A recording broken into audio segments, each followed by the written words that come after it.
What is going on, DGen Nation? Ken and Kim here, bringing you another Fantasy Golf Degenerates podcast this week for the Memorial. As usual, I'm here with everyone's favorite big-headed Canadian, Tyler Tamboline. Tyler, what is up, my friend? That threw me off last week. I forgot to remind everyone this show is brought to you and presented by DraftKings. And of course, our friends at Fantasy National. Head on over to fantasynational.com/FGD. Get yourself 20% off your first payment. But the big-headed part threw me off. We're good, though. Speaking of big-headed, these guys are going to be pretty big-headed soon. I think we had two of the biggest winners on tour in a playoff again yesterday. Burns and Scheffler, good buddies. We heard the stories at the Masters, playing cards together and rooming together and all these factors. And they get in the playoff together. It was very chatty for a playoff right out of the gate, walking up. As soon as they got to after the approach shot, though, a little bit quiet. But for Burns to go back again, I won some good money with Burns back at the Valspar against Davis Riley, who we'll talk about later. And when he was he was on the fringe there, not off the green, but on the fringe, popped it up, put it in. He doesn't waste a lot of time, but I don't know if you watched the replay, Kenny, and then I'll get your thoughts on the event. Like, did you see where Scotty was standing? So he walked and did his aim point, Burns. He goes and sets his thing up, and Scheffler's just there, like arms crossed, chilling in the middle of his line. He's right-handed, so dude is right in front of him in that line of sight, just doesn't even look, pops it right in his mouth, and then Scheffler's just like, what the hell do I do? So pretty incredible for Burns. Obviously, Scheffler's already having the season of a lifetime. If you could, if he won that, I think they said the stat was something like the first time, I forget who, since like Tiger hasn't even won that before June 1st. That was the stat that they put out there. Tom Watson, 1980. There you go. You've got it. So I think that's going to go around. People will talk about it, but I do think that putt that Burns made, it's just another one, man. The guy is just so sneaky. Didn't he do that before to win? Didn't he hit like a 50-footer to win previously this year? Or am I thinking of somebody else? Well, that's what I was just saying. At the Valspar, he dropped in the playoff against Davis Riley. Davis Riley's in the rough, thinking they're both going to, because they're both off the green technically, and Burns just walks straight up, spent like 10 seconds figuring it out, walks back, says, fuck it, hits his putt, and drops it in, and it just wrapped in at the back end. Riley has to chip in now, and he missed, and it's over. It's just one of those things. But to do it again with Scheffler way back, but Scheffler's right in front of him, I thought that was just pure stones, and Burns continues to crush it. Scheffler didn't seem to care too much. I saw his Instagram post back at he got to that wedding. He made it no problem, and he was all smiles, so is what it is for him. I mean, it was pretty hard to watch Sunday, afternoon. It was a difficult tournament to watch. I mean, at one point, I think when the leaders started on the back nine, there were 5 guys at 10 under par, tied for the lead. I think only 2 of them finished minus 8, either minus 8 or better than minus 8. I don't know what happened to H3. It's weird because he's done that like multiple times. Yeah. You know what I'm saying? You could almost call it going full HV3, like we do it with Keegan. I know it's hard to say because supposedly he's like the nicest guy on tour. Like I know Gup is actually like friends with him and talks to him. I got to meet him too. Like guy is a very nice guy. Yeah, like super nice, super affable. But this is not like the first time this has happened. So I just hope there's no mental block in his head that, or if there is, he can get over it. Because we've seen this multiple times on Sundays now. And it's not like, and the thing is, it's 2 wins where, the Saudi field was pretty strong up top. I mean, at least the first 20 golfers. After that, it was like 1,250th ranked golfer in the world. But the top end was strong. And then when he won the Aussie Open a few years ago, that wasn't the worst field for an event overseas. I don't know what's up with him. That was horrible. That 4 putt was just agonizing. I had Davis Riley live. I bet him Thursday after round 1, and I normally don't do live bets 25 to 1 or less. He was 25 to 1, but he been playing so well. I had to throw him out there, and of course, he went double bogey on back-to-back on 14 and 15 to ruin his chances. There's nobody wanted to win. Scott Stallings went down. It was really, really hard to watch. It was sort of reminiscent. And the conditions played a part. Yeah. You know, the I was winds gonna were say gusting. I'm not to cut you off, but I definitely think it was conditions. Like it Conditions wasn't played a like part. guys were shitting their like this wasn't like Scheffler even. He had to make all H3 shit his pars to even pants. stay in it. Like it H3 was shit his pants. he did for H3 sure. I'm saying, but it's not like the whole board did. Like I thought Yeah. Riley made some mistakes, but Riley stayed in it, gave you a He shot did on stay your in ticket. it. He did stay and in others, it. like there was guys there, but man, it was really tough. And honestly, when Well, winners find par, a way to par out. Winners find a way to par out. Par out. You got and that well, so, Scheffler did his job, but yeah, at the that's same what time, Scheffler you could say Scheffler didn't because it didn't make a single birdie. I know. Those were all par saves, so he did his job to get those to the par playoff. saves are pretty fucking incredible too. He was making like 20 they were very nice. I mean, I was like, oh man, he won again. Yeah, so it was a little hard to watch. I had Cam Davis in there too. He shot even par. It was just tough conditions. You know, last couple of weeks, tough golf, and we're going to it again. Another tough course this week. I mean, it was still all right to watch. I enjoyed watching it. I wanted Davis Riley to go forward a little bit more, get the win, but of course it didn't happen. And then the Burns thing, and two of the top guys in the field won. So it was an okay event. I didn't hate it. I lost a shit ton of money. I've been really shitty in cash here recently. Like since the stroke, I think I've won like 2 of 8 weeks. I just can't get. It's always been 3 or 4 in my casket cornerstones. I can't get the 4 or 4. Last week was 2 or 4 with Harmon and Answer both missing cut. So trying to rebound. You know, it's always ups and downs. You're always going to go ups and downs. So hopefully, bring us back to an upward mobility. GPPs, the Burns winning actually saved me because I had a pretty strong amount of Burns in DFS. And it basically broke even in GPP, so I didn't lose too much. I could have. If Scheffler won, I would have lost my ass. Basically, is what it comes down to. But anything else about the event? I was just going to say a couple of things. One on the the HV3 factor. So first off, Finau was up the board, and some of those guys battled up. So I was actually very happy it went to the playoff because it was Burns coming out in conditions he didn't play in, and Scheffler who just played through it. So I like if it didn't go to that. It's not. I love events like this. I personally love this week, the Memorial. I love the U.S. Open coming up. I love tough golf, but I'm saying it's not that I was missing the birdie fest atmosphere. I wasn't expecting that or even caring that we weren't getting birdies. It was that it's kind of annoying when like the front of the morning gets to the top of the board and all the afternoon is just watching guys par, bogey, double to just fall down the board. And there's not much they could do. Like you can say they're all playing the same course and they are for those guys, but it does take it out as from a viewing experience a little bit. So I was happy it went to the playoffs so we could see 2 top dogs, buddies against each other, big winners on the season. Somebody was getting their, the combined 7th win for that combo. And it's how it worked out was Burns. And so that made it fun for me in the end. It wasn't a great week DFS wise. And then the HV3 thing, I wonder if it's a little to do with the conditions, because like, I don't think it's a mental thing. The guy, like you said, he just won in Saudi. He comes out and plays good for a bunch of rounds.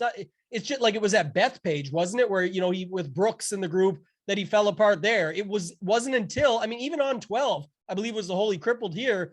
He had like, or crumbled, I should say. He had like an 80-yard shot into the green. And then it's like you said, it was like a 4-putt. And then it goes downhill from there. But that next tee shot was a very tough tee shot into the wind and he pushed it. And like, I don't know, it feels more like it's the conditions. And he also seems like the type from just watching it, like you mentioned, where it's like once something goes down, maybe that's where it sneaks in a little bit and it goes down from there. But, we love the guy. I want to see him continue to do well. I think he's getting his win on the PGA Tour soon. I just think these conditions were not helpful. And once you make a big error like that, it is tough to rebound. And sure enough, it was just crazy because I think it was 10 under down to even par. Like that's quite the drop off. So in 9 holes, 7 holes, 6 holes. It's almost unfathomable. You don't see that. People were saying like their T20 tickets went to bed. It's like that.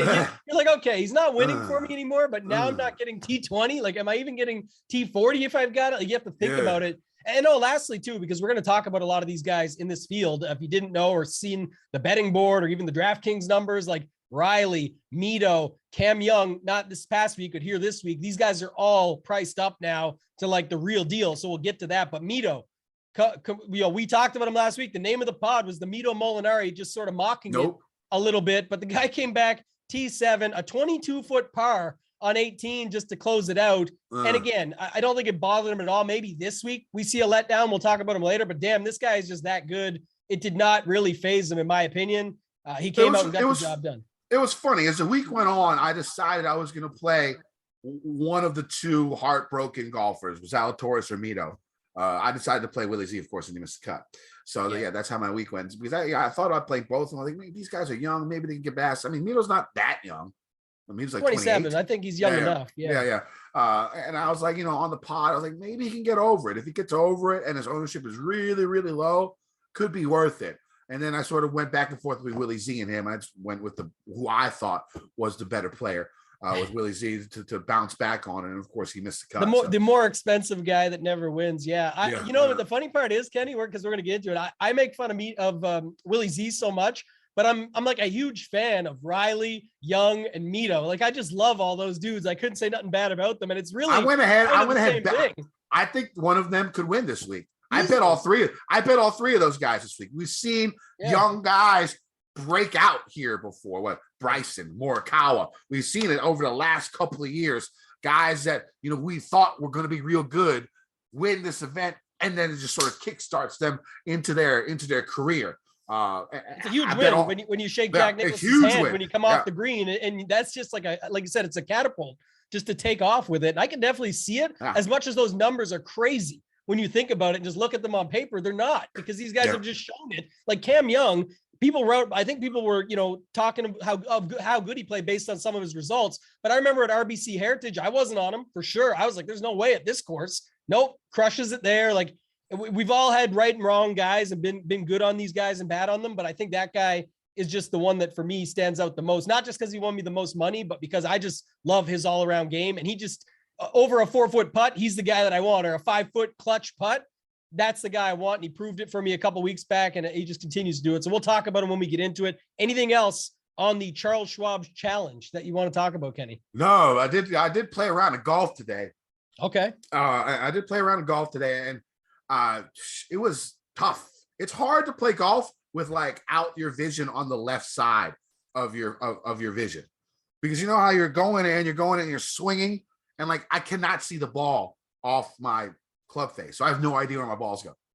So I'm basically playing blind golf now, and it sucks. I need to get my vision better. I need to finally quit smoking, get it done.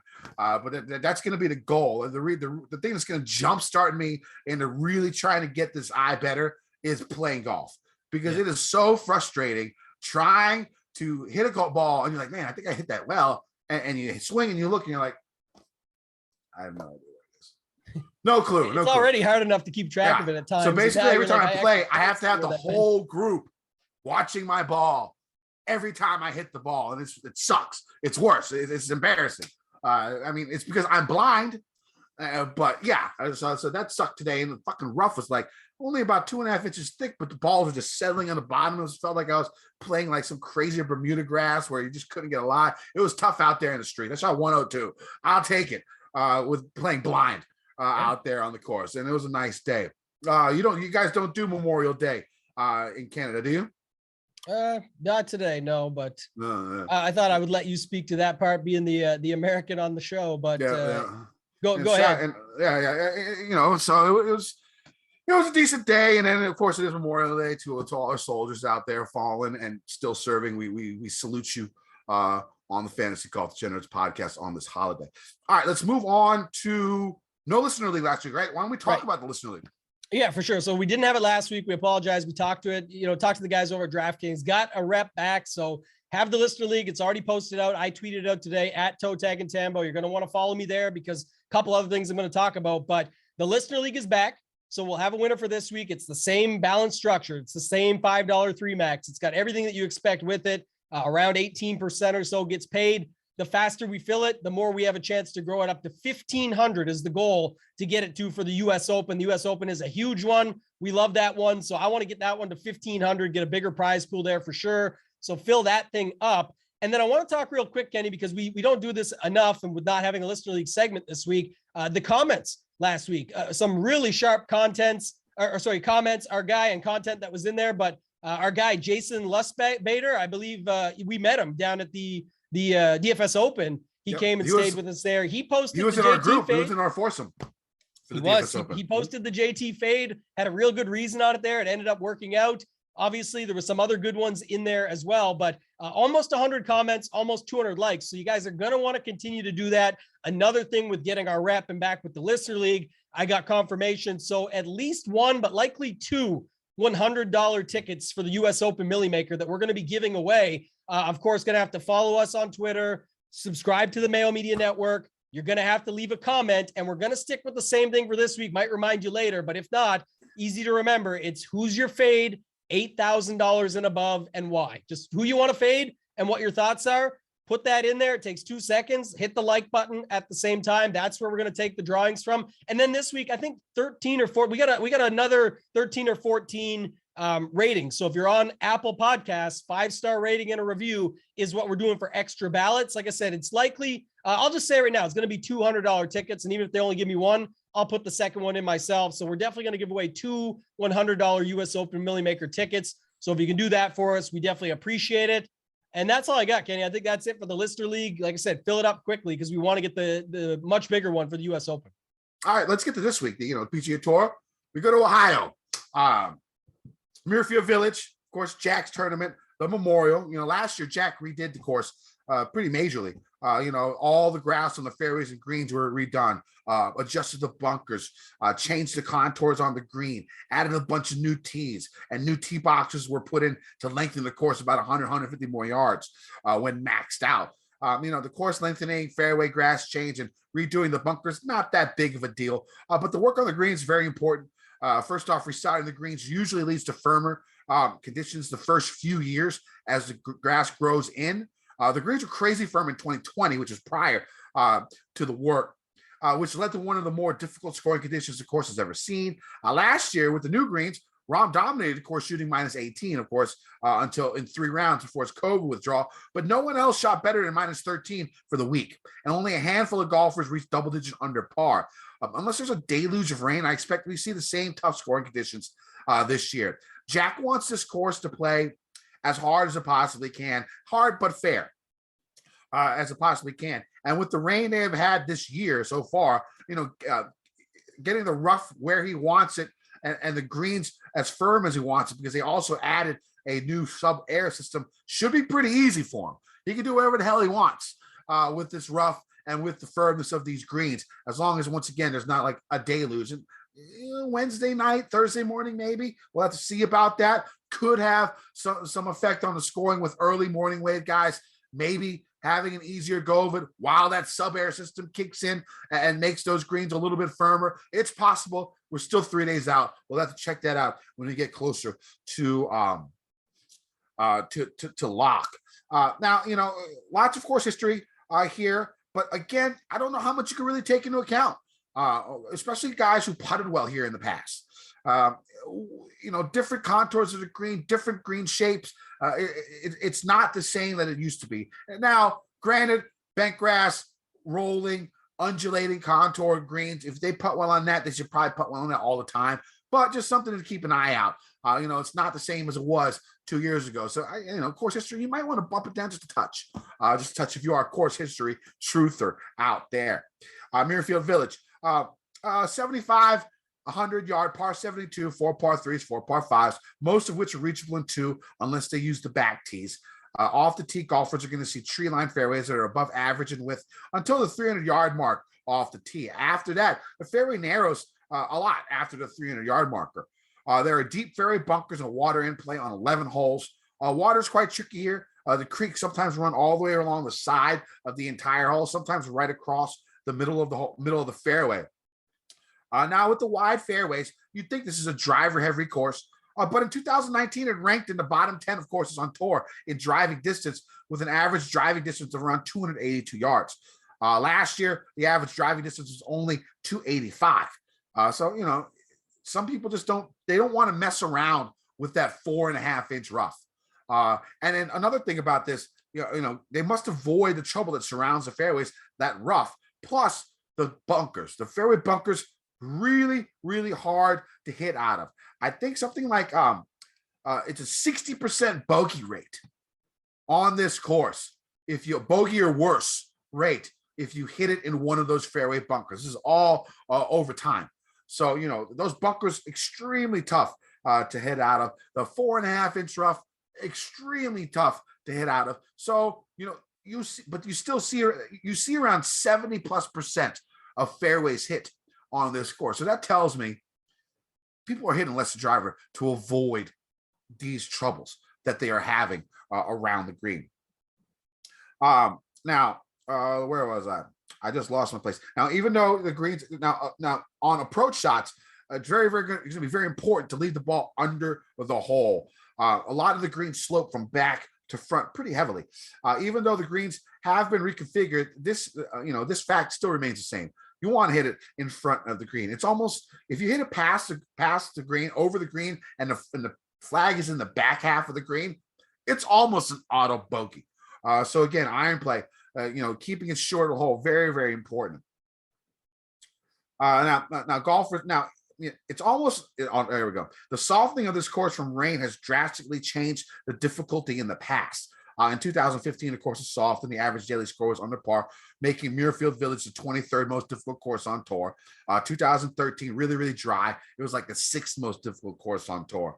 Now with the state-of-the-art sub-air systems, it's possible that, a light rain might not do much. Now a deluge, again, it's going to make it a little bit easier out there because it's going to keep those greens a little bit softer. I mean, sub-air can only do so much if there's inches of massive amounts of rain the night before or during an event.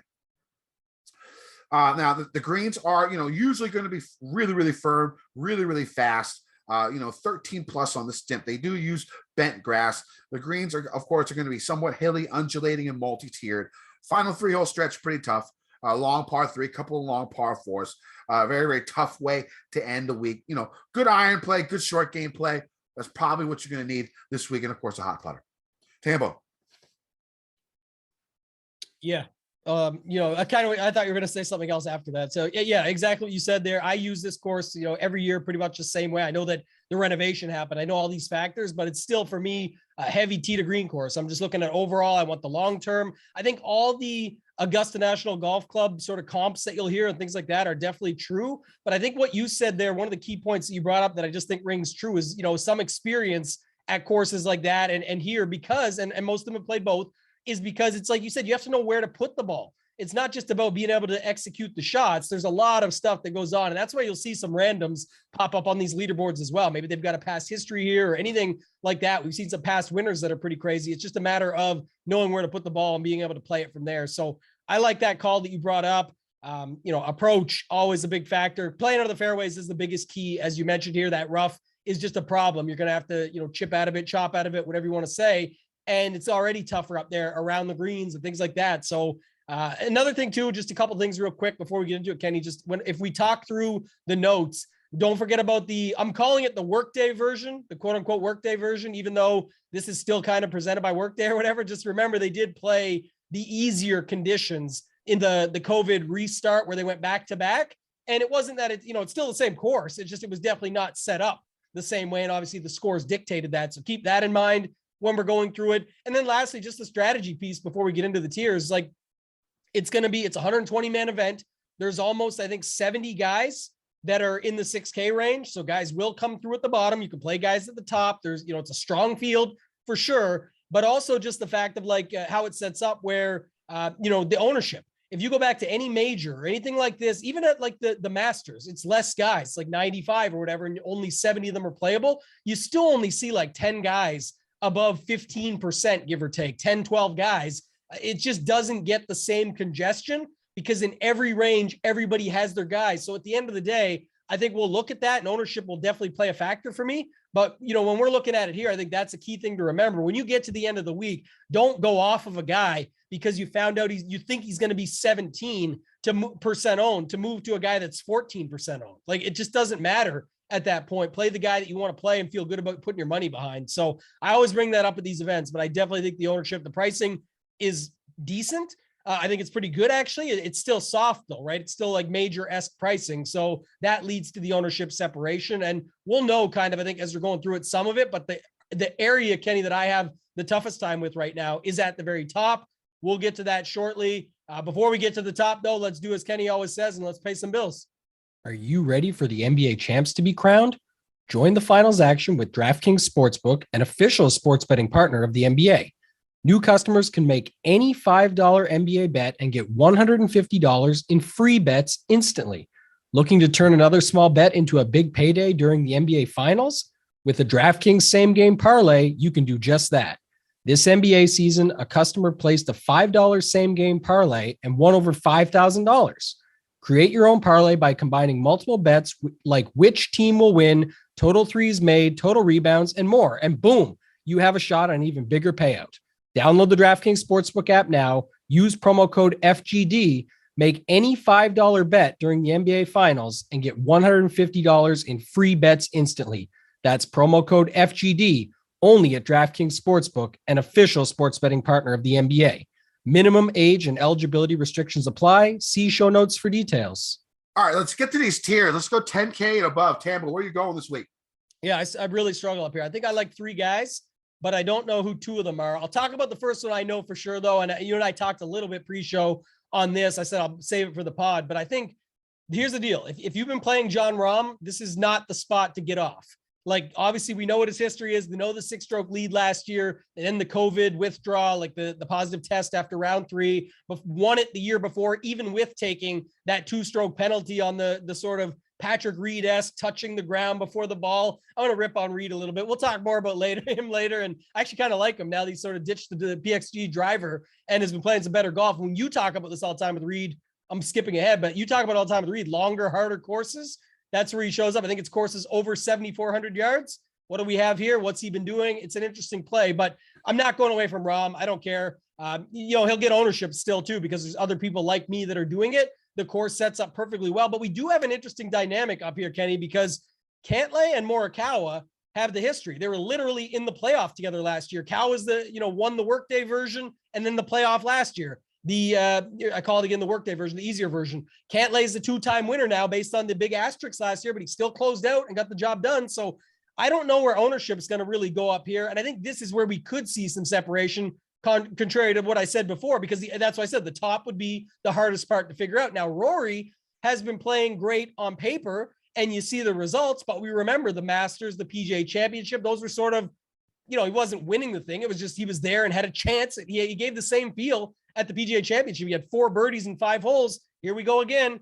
Then it just disappeared. I don't even remember if he had a birdie after that. So that's the situation with Rory. And then Xander, 11th, 13th, 14th, 14th, including the workday version. And all those top finishes, I believe one of those was when he went like +8. He was super chalk. He went like +8 on day 1 and then battled back to finish top 15 on the event. Like, the whole world was tilting him obviously after the first day. So he's just a grinder here. And with me playing Rahm up top, I'll have to make a decision on these next 4.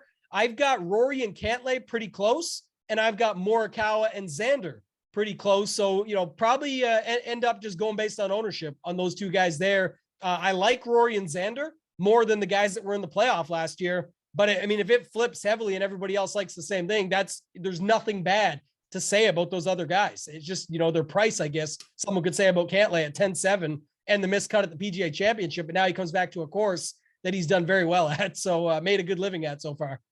Yeah, I mean, I like Morikawa. He's going to be my favorite play. He's going to be my highest owned golfer this week. I mean, you think about it, the guy's still been amazing with his irons. He just can't make a putt to save his life. Now, 2 of his highest strokes gained putting numbers have come on this course. 2 out of like his top like 6 or 7 highest strokes gained numbers ever in an event have come on this course. Now, one was a workday. That was prior to the renovation, and one was last year. He gained 5.1 strokes with his putter with the new greens. So I like that. And he's going to hit the ball well. He gained 7 strokes with his irons last week, for God's sakes. This is a second shot course. Give me Morikawa and just hope and pray he is average putter. Just hope and pray he's an average putter. I'll go ahead and take that. I bet him as well at 18-1 on that. If he can just putt average, he can win this event pretty easily if he just keeps his irons the way he needs to be. So I'm going Morikawa. He's my favorite play in this. My first cash game cornerstone is going to be Xander. I didn't want to use Morikawa just because I want Morikawa to be my highest owned in GPPs. If you want to use Morikawa in cash, I got no problem with that either. I'm going to go use Xander. He has like 4 straight top 15s here or something like that. He's been having, a pretty good season. I mean, like I wouldn't say people are saying he's been struggling this season, but the guy's had like a bunch of top 10s, a bunch of top 15s. I guess since the century, 12th, 34th, 3rd, 13th, miscut, 12th, miscut, 5th, and 13th. I'm probably not going to bet him, but in cash, I'll take him and you can get a top 5. Maybe he can come in and do something here. So I like Xander. He's been playing pretty well, and I like that price tag to start in cash. Let's go to this 9K. I'm going to play others, but those are the two guys I'm going to go ahead and start with. In the 9K range, I'll go with my 2 cash game cornerstones. I'm going to go with the 2 euros down below. 9,100 Matt Fitzpatrick. What a season. I mean, top 10 after top 5 after top 10. The guy's just been playing really well, gaining 25 yards on his drive, pounding the ball out there like he's John Rahm. He's hitting the ball really far, really long, really straight. That's pretty good to have. He has a short game. His iron game's not the best, but it's not the worst. He does good at avoiding the big numbers, and he's really good on par 4s. You need to be good on par 4s here, especially longer par 4s. And he's above average in that field here. And then so I like Fitzpatrick in this event. I'm going to go, and he doesn't miss many cuts. He does. I think he's missed 1 here in like 6 tries. He's only missed a couple of this season. So I'm trying to get some cuts, even with only 120 in the field. I want a 4-4 bad. So let me try and get this week. Next, Lowry's been playing well. Again, the model has him ranked number 2 this week for me. Again, no big numbers. Good with the longer irons. Good on longer par 4s. He's everything that I want this week. So I'm going to go ahead. Those are my 2 cash game cornerstones in the 9K range. If I'm going to go GP, and when I go GPPs, I don't know, maybe Hovland. Again, in the last 50, he's actually better. He's been better than Morikawa with his iron play.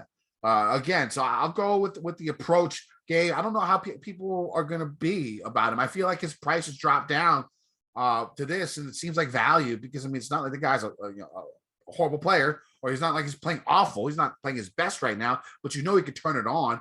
And his iron game is so strong. I like him at this course. So I'm going to go ahead and play a little Victor. If you look from 150 to 175 and 175 to 200, he's 8th and 2nd in the last 50 rounds in this field. That's where the majority of all your approaches are going to come from. He's top 5 in 450 to 500. The majority of your par 4s are going to be that length. I like Hovland.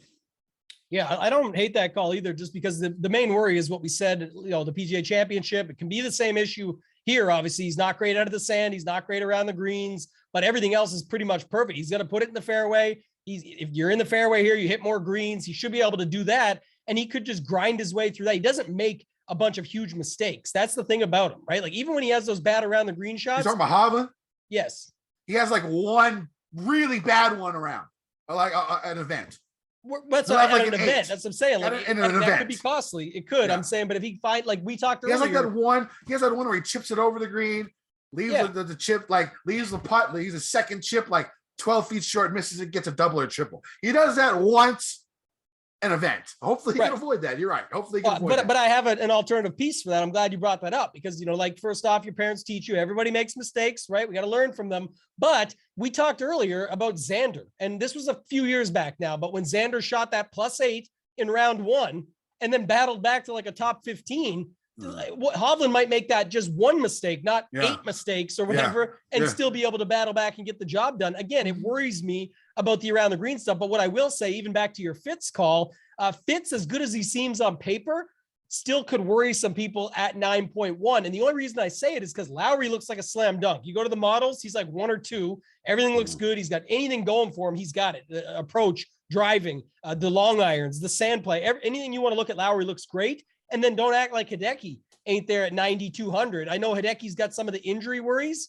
We'll see how that shakes out with ownership. Maybe that keeps him down. But at the same time, if you go look on paper, Hideki looks pretty good, former winner back in the day. Like, there's all those factors. And then don't forget, I want to get your take. You're usually the Cam Smith whisperer. What are you doing with Cam Smith up at the top at 9,900? I've already heard some whispers, some others on Cameron Smith, but what do you think of him at 9,900? I know I said to knock course history down just a touch at this event, but which is horrible. Yeah, his is horrible. But so wait, different golfer now. He is a different golfer. But yeah, that sort of worries me a little bit, just how bad he's been here. Just a little bit. So I'd rather go. If you want to play him, you can play him. He's gonna be fine. The guy's a great golfer. But I mean, like, even last year, he was still near this level. Last year, he just come off a runner up at the Masters. People were hot on him. He missed a cut here too. Yeah. So I don't know. I like a little. If he missed 2 out of 5 cuts or something like that, but he's missed like 80% of his cuts here. Yeah, and the big issue for him is that he usually does miss off the tee. And at like you just talked about all his Masters success, like you can get away with that because there's no thick penal rough that you're going to go into and you get screwed out of. He does have a great around the green game. If he could somehow keep it in the fairway here, but that would be your biggest worry when you're paying almost 10K for him. See what it looks like as the week shakes out. And then the last two, because we're talking about from a first look perspective, but like Spieth and Zalatoris. Spieth, first of all, obviously the putter still, if it came back like very small at the Schwab and he's still up the board there.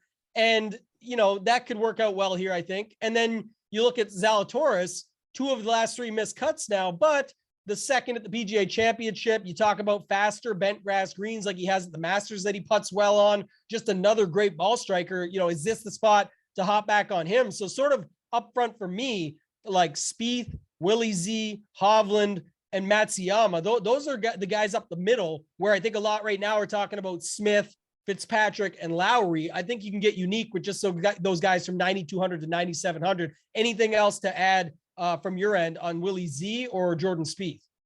I don't see. Willie seems like this could be his course. I might have to see what his ownership is. If it's going to be low again, I might jump on him. Spieth, I'm not sure. He's been decent here, but not great. Yeah, I like what you said earlier with the course history factor, though. Like, just, one, I'm not a big course history guy as it is. 2, I'm just looking at raw talent and potential upside. Like Spieth right now, I'm not a Spieth guy at all. It's just been crazy. Like even last week, didn't really find that putter and still up the board again. Yeah, like he's just, I just keep thinking his ball about striking has been so good. So good. The thing is, like, which shitty putter do you want on your thing? You want Spieth or you want Zalatoris? I think you want Spieth. Probably want Spieth, right? Yeah. If you've been watching lately, like this is, my buddy Hoop over at Run Pure, he always says this. He like buckled a couple weeks ago. And he said, I'm just tired of watching Spieth crush me on these weekends. And it's so true. If you watch Spieth, it doesn't matter where he is. It's like almost easier. Our boy Baroff, he posted the other day with the Drake now wave, like, 4 feet for par. No, let's get 180 yards from behind the trees. That's like what Spieth wants. And then forget about that. That's the joke. But when you get around the greens in the bunkers, like look at the RBC Heritage. The thing looked damn near plugged from where he was at. It wasn't, but you know what I mean? From that playoff against Cantlay, and he just pops it up to like 2 feet, like game over. See ya.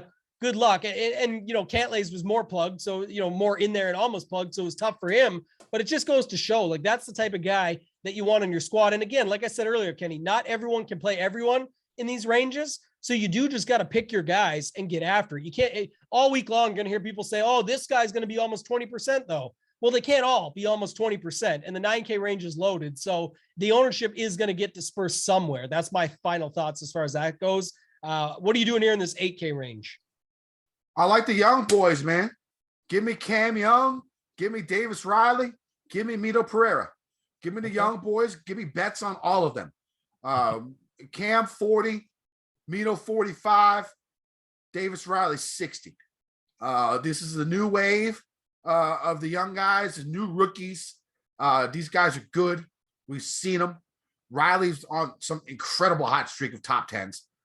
Cam Young's almost won like 5 times this year. Mito to bounce back from his PGA and finish 7th last week showed me everything I need to know about him.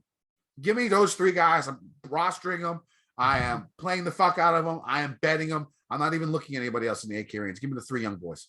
This is a range I love. This is one of the most interesting dynamics I've seen in a long time, and I'm excited about it because, first off, you don't have to draw a line in the sand here, but let me just explain it this way. This is how I wrote it down, Kenny.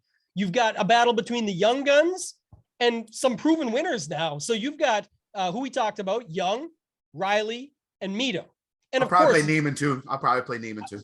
Let me finish. This guy is obviously in that group, but the reason I pull him out of that group is because look at his wins now. The guy has proven win, like the win at the Genesis. That was a huge win on top of wins he's already had. You've got Sung Jae Im, should be in that group. He's a young gun still. People might forget how young Sung Jae is, but he's winning. We watched him win, right? We know this. And then you've got Homa, who, like, talk about Sam Burns being sneaky. Homa for sure, probably more volatile, not as much consistency, but he's won some huge events now. You can't stop talking about that. Like, the guy's winning multiple times in a good short-term form where you could say that he's in there. So you're basically drawing a line in the sand between like Young, Riley, Mito versus the other young guns in Neiman, Im, and Homa. And then don't forget, you still have Daniel Berger in this range. You've got Corey Connors, who usually were jumping to play Corey Connors. Keegan Bradley has been playing some good golf lately. And then even Seamus Power has shown up now at pretty much every style of course in his own right, and also a winner on the PGA Tour. So little things like that in this range. For me right now, Kenny, it looked like Sung Jae, Cam Young, Homa, Connors, Neiman, Mito. Like, that's kind of, and it's 6 guys, but if I've only got 3 up top and only 4 in the range above, we're talking being at what, 11, 17 guys. And now you just pump the rest of the 7Ks up because 6K only has like 4 or 5 guys that I like. So just to talk about it that way, I think that's the most interesting dynamic here. Anybody else in this 8K range you like outside of the young guns? I mean, you can't go. I like Neiman. I'll play him. I mean, the names are great. I wouldn't be pissed off if you played any of these guys. You know what I'm saying? But I just believe in these young guys. You've seen it happen at this course where we've seen some guys who look like they're about to explode into, stardom. Get it done here. So give me those 3 guys. Give me those bets. I'm hoping one of them comes through. Yeah, I love it that you bet them all too. And there's that last piece that you said though, is like, that's what is the interesting dynamic. And while I'll repeat it, but like those guys this would be not only their first win, it would be a breakout win and their first win, like double down, right? It'd be like if Mito won the major last week, his second ever made, like that would have been huge. And maybe that's why he got over it so quick, because he's kind of like, I should have had it. Yes, but I'll get more chances. Like, it was literally just that second try for me. But like for me, Sung Jae, Homa, Neiman, they've already won, but this would be like an even bigger deal. Now, Homa has some pretty good ones, like the ones that he's won. But if you talk about like Neiman or Im, I think this would be a big time breakout win for them. So I'm leaning that side here as of now. Obviously, I like some of those young guns, like Cameron Young fits it perfectly, but I just, we'll see how it plays out as the week goes on. For me right now, it's the guys I mentioned. I'll start us off the 7K range here, because I got some guys that I tagged up here that I liked, but not a lot besides what, the one conversation piece I guess I wanted to have was Bryson. Bryson's been saving up, man. If you look at his Instagram, he's been playing golf. Like he shows he's warming up. He says the wrist is getting better. He's posting videos about it. Like, I don't know if he's been waiting for this event or not, but at 7,800, I'd have to take a chance. And I actually bet. Yeah, 7,800, and plus, do you think he'll even get to double digits? He won't. He'll be like 6% owned, right? We'll see, but I would hope. Yeah, that's my hope, is that it's 10 or 15%, gets you well overweight, doesn't crush you completely, and there's immense upside there. This seems like the type of course you have to play Bryson in if he was healthy, right? I mean, like a long course with thick ass rough. Mm-hmm. Now, it probably would have been better for him if the fairways weren't hit at such a high clip overall, but that's because a lot of people are using less driver. Yeah, so if he's hitting at 380 out there, advantage though. Like you said, if those guys want to use, if you think of Wingfoot, you think of Wingfoot, there was less than 50%, driving accuracy there, and the rough is like 5 inches. So of course he's going to be advantaged because everyone's hitting the rough, and he has those sand. He has a sand wedge with a club length of a 6-iron, so he can just swing it through all that grass really easily.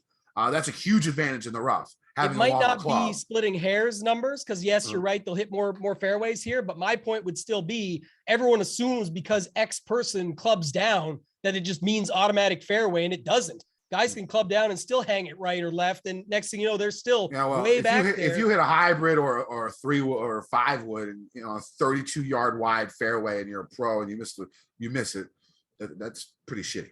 It's gonna happen. It's gonna happen. It's gonna happen. But there's no wind. I mean, like, I don't see. I think distance for a guy like him is still an advantage. Again, it depends on how healthy he is. All I'm saying. Don't get me wrong. I'm with you on the play. That's an added bonus. I'm with you on the play.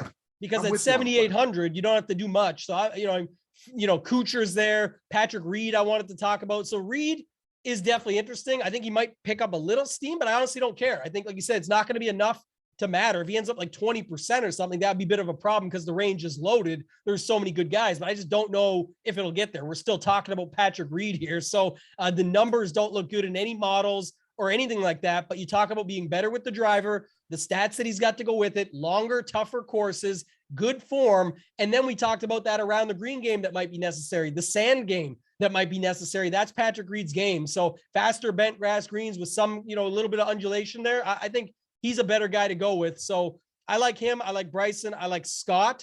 The guys I think will be super popular. Talk about this early on in the week here, but Chris Kirk looks perfect across the board. I think he did okay last week and everything came through. So I think he'll be very popular. I think Tom Hoagie, I don't know how, but this guy keeps getting to like massive chalk lately where it's like you think he's going to be 10 or 12% and he comes in at like 18% or 20 in some of the high stakes stuff. And to me, his that's model numbers are sick. What's his that? Model numbers are sick. His model numbers are really, really that's good. That's what I'm saying. He looks but incredible. Then last week, model, so. he had 4 missed cuts at Colonial in his career. This week he has 3 missed cuts like in his career. He's never made a cut at the Memorial. So I mean, like maybe playing in places where he's made cuts before. It might be the way. That's what I'm saying. Sometimes you have to look outside of that stuff. Maybe. Obviously, the numbers are the numbers, but like I always say, it doesn't always go off of that. You can use Fantasy National. We talked about earlier, fantasynational.com/FGD. Get 20% off and check it out. You can change it to the exact style of courses and everything. That's the fun within it. But it's more the point that I don't think people go that step. And when you've got a range with like Alex Noren, I think Siwoo will get some love, but probably not enough. Aaron Wise did well here last year, can play some good golf. Woodland, club down. You talk about this all the time, Kenny, with him here. He can club down, play his game. KH Lee looked okay last week at times. A bunch of dudes that you can go to here. Lahiri, CT Pan, Luke List, Russell Knox. These are all guys that I'm seeing pop a little bit. They can't all get ownership. I got no problem loading up in this range. And I don't think you need to be forced into playing any of these guys that get to that 15 plus, because there will be guys beside them that are 3% or 2% that are pretty much the same golfers. So keep that in mind when you're building within this range. Who are some of the guys that you like in the 7K range? I like Reed. I like Bryson. You went over them. I'm going to play those guys. I like Wise. Really good with his irons here lately. Like you said, good finish last year. I'm going to play Wise. Keith Mitchell is a Sung Dog monkey pick. I know Martin is big on Keith Mitchell this week, so I can get on aboard. If you want to read why, go read his article, Sundog Monkey's article at Sundog Monkey. Go check it out. He goes in depth on why he likes Killer Keith Mitchell. This week, Cam Davis showed me some stuff last week with a lot of birdies. Been playing pretty well recently. Had a little downward fall, but coming back up. Give me a little Cam Davis in there. That's probably about it. Maybe a little Lanto. We'll see. Just because of how, those guys that I named off before, those are going to be my main guys that I play in the 7K range.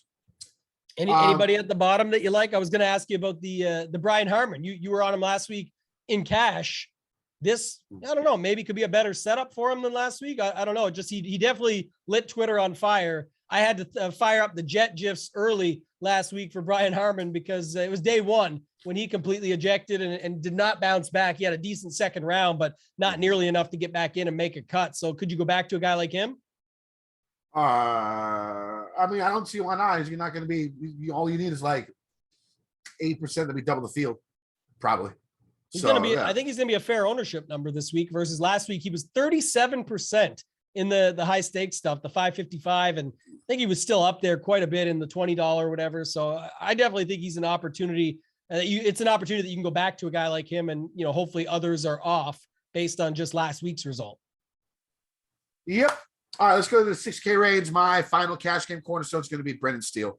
I think he's made like 7 cuts at Memorial in a row. I think he's made 5 cuts in a row on tour. Again, he's known as a really good ball striker. I mean, it hasn't been the greatest run for him ball striker. He's been plenty above average. Again, really good with his longer irons, which is something that I like here, especially from 175 to 200. I think he's top 10 in the field in the last 50 rounds. He's going to be my punt play. So my cash game cornerstones this week are going to be Xander at 10,100, if I'm not mistaken, right? Xander's going to be 10,200, Fitzpatrick at 9,100. Shane Lowry at 9,000. Brendan Steele at 6,600. At least you 15,100 to fill out the rest of your lineup. Other guys here in the 6K range, I'm not like the biggest fan of very many here at all. Maybe a little Scott Stallings after what he did, Aaron Ryan, when it just comes to talent down there. Kitayama, another guy who seems to sort of like longer courses. I don't mind him at 6,400. That might be as low as I go. What about you? Yeah, I don't love the range either. Just a couple notes. Stallings played good last week. Longer course, I think sets up well for him. Streelman, good course history. Again, like I said, you're giving that a bit of a downgrade, but at the same time, his price reflects it now. He's down to 6,800. So don't hate that. Johnny Vegas. Yeah, Vegas. I can get on board with Vegas. Yeah, I like Vegas. I like Adam Long, Glover, some of those guys. EVR even stands out. We talk about EVR all the time. When do we want to play EVR? And what's he priced at this week? I had him here earlier. He's I think he's in the field. Yeah. Oh, there we go. 6,600. So we want to play him. I always say this in strong fields like majors or WGCs, shorter fields. This is 120, cheaper price, below 7K. And he just can't get enough ownership at that price. He just won't, because Brendan Steele's there, all the other dudes that we talked about. So I don't hate him. Matthew Neesmith was another one interesting. So I won't play all these guys, but some of them I'm looking at here. And then a couple quick notes to round it out. So Adam Hadwin pops in the models like crazy, but this is where I talk about it all the time, Kenny. So all the last 50 rounds for him include his February and March, where he came like 16th, 26th, 25th, 9th, 7th. The last week of March, he came 4th. Since then, he's not only has he only played 3 times, including a major, but 26th, miscut, and a 71st, with the stats getting worse by the minute. So keep that in mind when you're rolling it out. Doesn't mean he won't play good here. Probably get, maybe a little bit of an ownership discount, just to keep in mind when people see that in the model, he looks like a great play. You kind of got to dig in a little bit further. And then I was going to ask any love for Bo Hogue. This is every year people might forget the narrative, right? His grandfather, great friends with Jack Nicklaus back in the day, local ties, came in here last year off 6 missed cuts and came 13th. He's coming in off 4 missed cuts this year. But if anybody knows the course, and even during the reno last year, he's down at 6,000 stone minimum. So Luke Donald's there too, and it's probably a better play, but just thought I'd bring that up because the old Bo Hogue, the Bo Hogue narrative, until he makes the Bo Hoagie that everyone wants to make fun of and use on Twitter. But what do you think about Bo Hogue? I'm good on Bo Hogue. Give me Lucas Glover instead of Bo Hogue. How about that? What about Luke Donald? No. Give me Glover. Glover's gained like almost 15 strokes with his irons in the last 8 rounds. Yeah, 15 strokes with his irons in the last amazing. 8 rounds. Like, that's Cowan numbers. That's better than Morikawa. Lucas Glover. Is it that good? Wow, it really is solid. Yeah, putting worse than Morikawa, which is unfathomable. Again, I said that word twice today. Maybe this should be the title. Unfathomable. You got to add something to it. We'll get to it. I don't know. We'll figure it out. Let's go to the bets. Bets. All right. So I got Morikawa 18-1, Fitzpatrick 25-1, Cam Young 40-1, Mito 45-1, Davis Riley 60-1. Covered all your angles with the young guns. I love it. I don't think I'm betting on anyone over the. Oh no, Mito's 27. All of them in their 20s. Yeah, they're all good picks. I think Mito might be the oldest. Mito might be the oldest. How old is Matt Fitzpatrick now? I think he's older than 27. I'll look at it. Is he? He looks like he's 18. That's why I don't know. That's why I don't know. The kid looks like he's like 18. He might be maybe. 27 though. Yeah, he is 27. Yeah, there you go. All right, I got a little bit different card. I'm, definitely really worried about these guys at the top. That's what I expect to happen, but I'm just betting for value here. I got Neiman at 40. I got Patrick Reed at 60.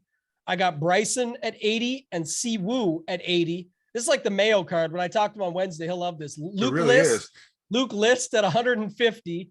And then your boy Brendan Steele at 150 as well. So 6 bets, all 40-1 or higher. Like, just basically looking at it from that perspective now. I'll see if anything else shakes out. But for me, that's what I'm going with for this week. All right, one and done. I'm going with Shane Lowry. I think I got Rory. That's I didn't look it up yet. I'm saving Rory for the FedEx. Oh yeah, I got Xander too. I could use Xander, so maybe I'll use X instead and save Rory and see, because saving Rory for the FedEx. All right.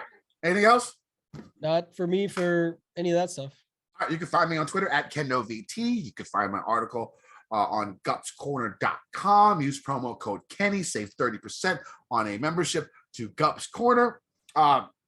Good shit going in there. People win lots of money, other than me. Not me, but everybody else winning mad dough. Some kid win 50 grand on the final round showdown last week. And I forget which tournament one. Maybe it was the $20. Another Gups Corner member. We're printing off winners here recently. So it's going really well. Always listen to Gup down there. Yeah, that's what about you, Taylor? Yeah, find me on Twitter at Toe Tag and Tambo. Quick note on that, because the Tambo's tidbits will be out on Wednesday as always, but I'm going to do another contest for that. So when that tweet gets posted, it's the tweet thread with my 15 favorite things I find from throughout the industry, all free articles. They're all sourced. Everything's in there, but retweet the first tweet, because for every 100 retweets, I'm giving away $100 Millie Maker ticket at the US Open. It's going to be combined. Let me get one of those. What the hell? You're giving away like candy. Let me get one of the Millie Maker tickets. Shit. Max of 10 tickets, max of 10 tickets over the next 2 weeks. So if it gets 500 retweets this week, that's 5 tickets that you go in the draw for. If it gets 500 the week after, there's the round out to get to the 10 tickets that I'm going to be giving away. It's just giving back from some of the stuff that's happened, good wins lately, things like that. And it helps me to spread exposure, get more interest out there to the threads. Find me on Twitter. So on Twitter at Toe Tag and Tambo, follow me there, turn on the notifications if you want. If not, you don't need to, because you can just show up Wednesday morning. That's when it gets posted. Retweet it. As long as you're following me and it got retweeted, you'll be in the draw for those tickets. Other than that, runpuresports.com. You guys know what it is. Head on over there. You can use promo code DEGEN50, DEGEN50. It's all sports, one price. Get yourself 50% off the first month. We got NBA playoffs rounding out with Showdown. We've got MLB full-fledged. We've got MMA, NASCAR. The golf is just crushing it right now. So check out runpuresports.com. Use promo code DEGEN50. Get yourself signed up for 50% off your first month. All right, so it's a big week. Jack's tournament. I really want one of them fucking milkshakes. That's a life goal right there. Give me one of fucking Jack's milkshakes at some point in my life. That's what I need. Other than the money, we're all going to win. Let's win some motherfucking money. DGen Nation. Give me a goddamn milkshake. I've been getting dirty money, Jordan Belfort. Stacking penny stocks while I'm flipping these birds. Sipping on Ciroc, trip 'em up with the words. I done popped the Molly